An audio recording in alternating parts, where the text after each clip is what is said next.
Hi guys, welcome back to our channel. তো দেখতেই পাচ্ছ আমি একদম রেডি হয়েই ভিডিওটা স্টার্ট করেছি।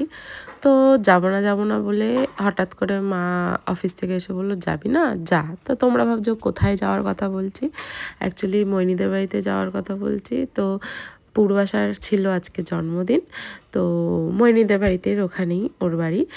তো মা বললো যাবি না কেন, যা। তো আমি লাস্টে লেট হয়ে কাউকে না জানিয়ে, মানে মৈনিটা কেউ জানতো না যে আমি যাবো। তো রেডি হয়ে ট্রেন দেন মেট্রো করে চলে গেছিলাম। আর মেট্রোতেই যেতে যেতে মৈনি ফোন করেছে, তো ও না মেট্রোর অ্যানাউন্সমেন্টটা শুনে নিয়েছিল, ওই জন্য বুঝতে পেরে গেছে আমি গেছি, মানে আসছি। তো গিয়ে ওখানে মৈনির সাথে দেখা করে একটা চকলেট আর লিপস্টিক কিনে নিয়েছি। আর ওর লিপস্টিক কিনতে গিয়ে আমিও একটা লিপস্টিক কিনে নিয়েছি, আর মায়ের জন্য একটা, মানে এটা ম্যান্ডেটারি, কারোর জন্য কিনতে গেলে আমারও লিপস্টিক প্রয়োজন হয়ে যায়। তো ওখানে লিপস্টিক কিনে, মানে ওর জন্য গিফট কিনে চলে যাচ্ছিলাম ওর বাড়িতে। আর গিয়ে দেখি ওরা অলরেডি মানে রেডি হয়ে বসে আছে, শুধু কেকের অপেক্ষা করছে আর দু একজনের অপেক্ষা।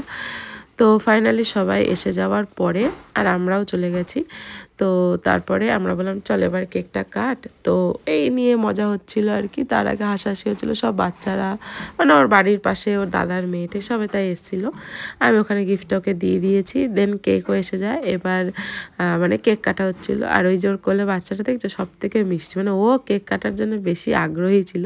মানে ও উইশ করতে করতে ওরা সবাই বলছে এই কেক কাট।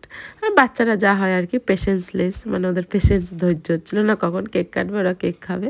তার আগে থেকেই পারলে কেকের উপর চকলেটগুলো আর কি নিয়ে নিচ্ছিল, এরকম একটা ব্যাপার। তো বেশ মজা করেছি, হঠাৎ প্ল্যান, মানে ওরা কেউ জানতোই না যে আমি যাবো। মৈনি অ্যানাউন্সমেন্টটা শুনে নিয়েছিল তাই, নালে বুঝতেও পারতো না। তো নেক্সট পার্টে দেখাবো আর কি করলাম। বাই।